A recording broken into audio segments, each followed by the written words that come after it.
You're listening to Radio Trop Rock. I'm Renee Adams, and today I have a special guest on my show. You're never going to believe this. When I went to New Orleans, I was hanging out by Jackson Square, and I met a guy by the name of Joel Ludford. Well, Joel just happens to be the tuba player in the band that stands on Jackson Square. Joel, how are you? I am so glad you're here on my show today. Hello, Renee. That's right. You've got the guest you want, that your guests want. They want a tuba player. That's what really drives it. Listen, I love the fact that I just walked up to you and I said, hey, I have a scavenger hunt for my fan group, Renee's Flip Flop Friends. Will you put my sticker on your tuba? And tomorrow, during the weekend, there were some parrot heads that were going to be coming through, and I had them going on the scavenger hunt, and sure enough, you said yes, and that is how our friendship started. That's right. Well, it's a big metal billboard, so. It was great, so thank you. But I wanted to talk to you because Jazz Fest is on its way and happening, and I know that you're playing Jazz Fest, and you can give the listeners a few, ideas where you're going to be, and explain the kind of music that you play every day in Jackson Square. So yeah, you met me in Jackson Square, and I play traditional New Orleans brass band music, and that has usually a drummer that plays bass drum, another drummer that plays snare, a tuba player, two trombone players, two trumpet players, and a sax player. And sometimes we have even more instruments than that. But that instrumentation, that setup has been played on Jackson Square for over 120 years. That's been like the spot where brass bands play, and it's a really important tradition that I am honored to be a part of in New Orleans. And I've learned all these traditional songs. A lot of them are over 120 years old, and we still play them as close as we can to the way they were written, and we just keep the tradition alive. Us and the listeners, the people that come out and tip us, we all work together to keep that New Orleans brass band tradition alive, and that's where I'll go today when I'm done with this interview. That is crazy. How often do you work with that band and right there?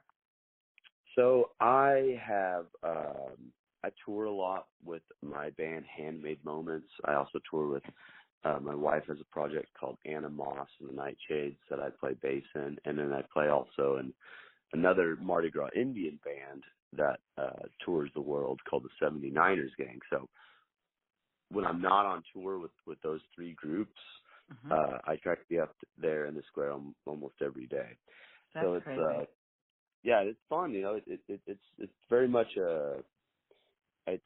a thing that you do because you love the culture and you love the music and you want to be a part of it and you want to keep that music alive. But I'm there every day. Like I was just in Mexico this past weekend for a festival, and I got back on Wednesday night, and on Thursday morning I was up in the square. So wow. I'm dedicated to that. So anybody coming into New Orleans needs to get over to Jackson Square if they have never visited the city itself. But the people on my scavenger hunt said, "Oh, I've seen that band. I knew where to find that tuba." And that's right. pretty good. Yeah. 120 years will do that to people. I guess, yeah. And you're not playing a small instrument. I mean, it's huge. Your tuba's big. Yep. That sounds weird, but it is big. It's a big, heavy. People always want to ask me how much it weighs, and they want to pick it up, and yeah, it's you gotta your left shoulder has to be ready for it, but it's maybe 20-25 pounds, and definitely nobody plays the tuba because they want to be a rock star. You play tuba because it's a labor of love. It's something that you really enjoy the music, and I enjoy how live it is. It's like you can't have a bad time with the tuba player in front of you. You're at least gonna laugh. You're at least gonna have a good time. That's hilarious. So tell me, are you playing Jazz Fest? I'm playing Jazz Fest. Oh yeah, playing Jazz Fest. There's two different bands. Where can they see you? Where can our listeners, if somebody is coming into New Orleans for Jazz Fest, which I hear is crazy time, but I know that the Coral Reefers are playing on the last night over there, so I'm sure some of our listeners will be heading that way. And if they did want to see you, where could they see you? We are playing on Friday, May 3rd at 3 p.m. on the Lanyap stage. And I recommend the Lanyap stage because it's one of the only stages with shade. And that can be, New Orleans could be, you might need to bring an umbrella for Jazz Fest because a lot of times you're out there in the field and it's just the sun's beating down on you. But we're at 3 p.m. at the Lanyap stage Friday, May 3rd. Wow. Okay, great. Hey, I was wondering if you would stick around for a little bit because I want to, play the Big Three game show with you, and I want you to introduce a song that we're going to play of yours. Will you stick around? I'd love to. Excellent. Okay, we'll be right back with Joel Ludford in just a few minutes. Okay, now I'm going to come back. Ready? I'm ready. Okay. You're listening to Radio Trop Rock. This is Renee Adams on the phone with me, Joel Ludford, the tuba player that I met in New Orleans on Jackson Square, who is performing at this year's Jazz Fest. Getting ready, Joel said and agreed to play the Big Three game show, didn't you, Joel? I did. I'm ready. I don't know what it is. Scared, but I'm ready. Right. Okay. Yeah. All right. So here's it. 3 questions. Just answer them any way you want. You had talked earlier about travel. So when you are traveling, this is question number 1. Do you prefer the aisle or the window seat? Window every time. Yeah. Is there a reason why? I like to take pictures of the clouds when there's nice clouds, and I like to see the town that I'm flying into and see what it looks like. I always like riding back into New Orleans too, because you're looking out the window and you're like, okay, swamp, swamp, swamp, swamp city, and it's that. Hey, there's my home. It's like a little island down there. That's a great answer. That's a great answer. No one ever says that. You know what they say? I sleep. So this was a very good answer. All right. Question number 2. On your phone, what is the most used app? YouTube. YouTube. I'm a Yeah. YouTube nerd. Yeah, it's okay. Everybody has their favorite, and if that's yours, that doesn't make you a nerd. Makes you intuitive. You want to watch, and you want to see what's going on. I get it. All right, Right. my I favorite like question of my all, which I think it's my favorite. Here's how it goes. In your phone, who is the most famous phone number you have? We're not going to call them. I just want to know who it is. my wife. No, I'm just kidding. She would be very happy you said that, by the way. Oh yeah, I know how to score points. My probably most famous person in my phone is probably Jack Johnson, the singer, Hawaiian, Californian surfer singer. We opened up for. We're very familiar with Jack Johnson. Please tell us how you have his number in your phone. Well, I have an original band that I write music in called Handmade Moments, and Jack and his people found our music, and they needed us to open up for them on a string of tours. So I got to play in Jack's band and open up for him, and we played for average of like 20,000 people every night. So it was a really amazing experience, and he's a really sweet and down to earth guy. And wow. Yeah, so that's probably my best. That's probably that's biggest. A very cool answer. And then you opened for Jack Johnson. Wow, that's great on your resume too, huh? For sure. I'm glad you reminded me. I need to make a resume. Okay, well, I want to play one of your songs. Which song should we play? And I want you to introduce it. Sure. This is Amnesty from the new album by Anna Moss, which I played bass for. And here we go. It's called Amnesty, and it features my friends, the Rainbow Girls, singing 3-part harmony. And thank you so much for this interview. It was so great meeting you, and I'm sure you'll get lots of people coming out to see you at Jazz Fest this year. And where can we find your information, just in case anybody needs to, find you or look you up or message you? Where are you? Do you have any social media, or what do you got? Sure. Yeah, the easiest way to get a hold of me would be Handmade Moments Music. And handmade being like something you make by hand, not like a woman who is a handmaid. And we have an Instagram, we have a website. If you look up Handmade Moments on Google, you can find all of it. Excellent. All right, one more time. Say the name of the song. Amnesty. Amnesty by Handmade Moments. Oh, so I'm throwing you for a loop because I play in so many different bands, but the song that I sent you is by Anna Moss, which Okay, so here's how we're going to do this. All right, so yeah, let's do the yeah, ending real quick. Because yeah. I fucked that up too. I should have got your handles before that. So I'll cut that off, and then I want you to say, here's, and then say, here's da da da da from this album, and then that'll be it. So let's say, here's ba ba ba, and then I'll say on Radio Trop Rock. Okay, go. Okay. Here's Amnesty by. Oops. I'll It's try okay. to It's again. okay. Here's our new song, Amnesty by Anna Moss. On Radio Trop Rock. Oh, I should do that too. Oops. No, I said it. I'm good. We're good. We're done. I'm good. I like to end it anyway when I say on Radio Trop Rock because then I they like feel know that. where No, I'm you've going. got such a nice and happy voice. I'm like, oh, I need to learn how to. You sound so nice. My happy voice.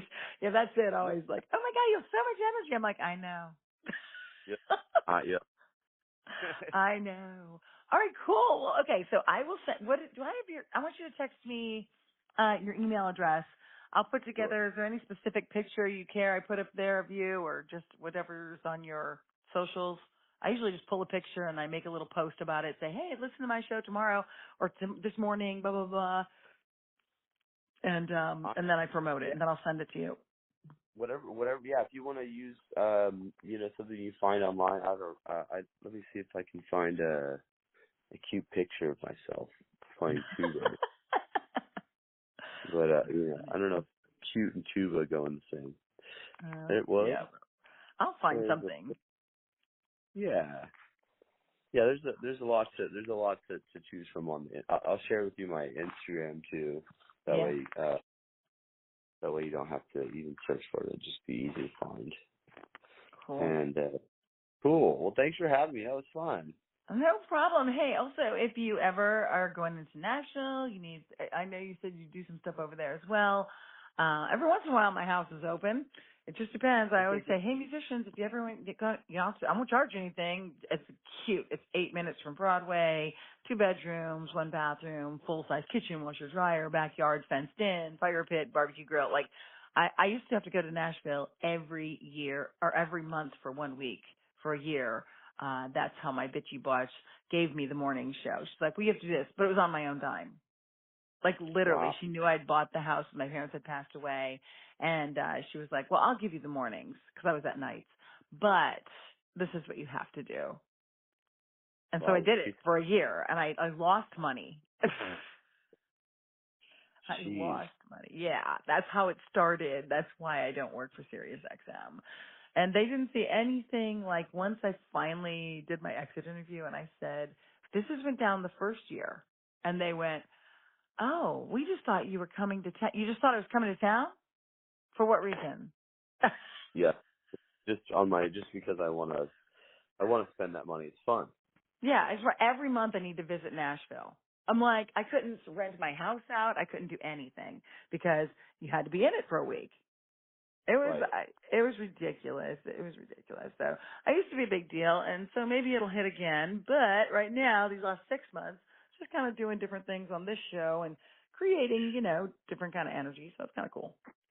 Well, you've got a that's got to be an interesting place to be. Like dealing with these platforms and these these corporations like Sirius, and it's like they have all the money, but you're the actual reason that people are listening. Like you're the actual, you know what I mean? Like you're like the Yeah. talent.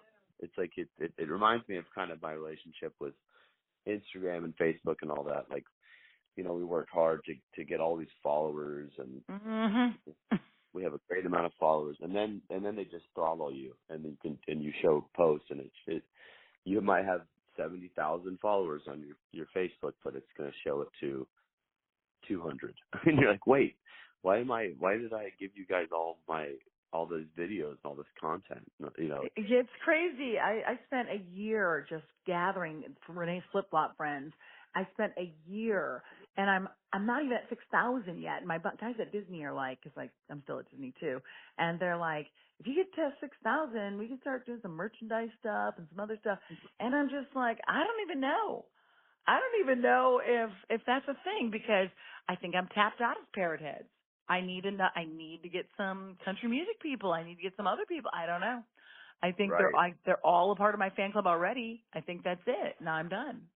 I don't know. I don't know. You know, it's a funny time right now for content creators, for people the actual people that are doing the work. It's like they you know, they want to use us. They want you to get your own massive following, you know, and then once you have that following, they don't really even make it that easy for you to even access your own people. But yeah, I mean, they want you to, you know, and it seems like Instagram and Facebook are kind of dying. I mean, do they have 10 years left in them? Do they have 5 years left? I don't know. I don't know about Instagram as much as Facebook because my followers are older, right? So Right. they don't even understand Instagram. So I focused right on Facebook and I said, okay, I'm going to do And this. they're both owned by the same thing. They're both the same. They're owned by the same thing. And they're kind of connected in this weird way, and profiles are connected, but they're not. It's really messy. Well, but you know Yeah. what happens is, and I have a lot of friends who are voice guys, voiceover guys and stuff, or even actors. They're not getting parts because they don't have as many followers as the last guy. Oh, this Yep. guy had 70,000 more followers than me, so he got the part. And Wow. you're like, what? And then Yeah. and then how do you build, you know, that fan base? And that's a hard thing to do because people just want to look at butt and boobs, you know, Right. Well, or okay. And then for me, I'm thinking if I get all these followers, this is great. Who knows when this is going to be a big deal when I tell SiriusXM. This is a problem. You would think they would have said, hang on, let's talk to you. Don't quit. Let's, you know, knowing that I'm carrying, you know, the 5,000 followers in 1 year. For sure 5,000 for the year, but then this last year has right, been but probably way more. I mean, you've created a brand and all that, so yeah, and they didn't. And it was like that. Well, that didn't matter how many. They didn't even say, well, you should stick around for you know, let's talk about this. Maybe if you just did 2 days a week or something, because we know you're valuable to this channel. Nobody said nothing. It was just like, okay then, because she's just wow. whatever. It doesn't matter. I'm not She's not complaining. I'm much struggling. happier. So. That's good. Yeah, I mean, it's always greener on the other side. That's for sure. Well, and if also so also if you guys ever want to come into Orlando, have extra room here. I'm actually hosting my boyfriend lives in Palm Coast, that's who was with me, and he's got extra guest rooms over there, and I'm doing the Palm Coast Singer Songwriter Festival. I'm hosting that one. So there's a lot of things that go on back and forth here in Orlando. If you're coming through, just let me know because I'm either not here or the house is empty. That's great. I know I'll be in Florida this year for some tours, and I don't know what part of Florida Oh yeah, and yet. tell me if you're playing somewhere because then I can promote that too. And then if you're Okay, at like, cool. yeah, and I would, and if ever you're in a venue like, there's a venue called Cafe 11. It's over in St. Augustine. And I always go over there and I'll introduce for the whatever artist it is because they know that if I'm talking about, hey, I'm going to be over there, just my own self, people will come to that show. You know what I Right. mean? Like, yeah, Oh, so if I can ever host, or not host, but open for you, like just talk and introduce the band, that's a plus for me and for, you know, okay, you guys cool. to get more people. Yeah? I'd love that. Yeah, That's what I would I know love that. to start doing more, you know? And I play a lot of But like anyways, yeah, so keep in touch with me and then I will songwriters. definitely tell you, we're going to air this one on April 22nd. Awesome. Well, thanks, Renee. Appreciate you calling All me. right, thank you. Yeah, hit me up when you come to New Orleans, and I'll let you know when I'm headed to either Nashville or Florida. Absolutely. All right, good. All right, talk to you soon. Thank you. Bye, Renee. All right, bye, hon.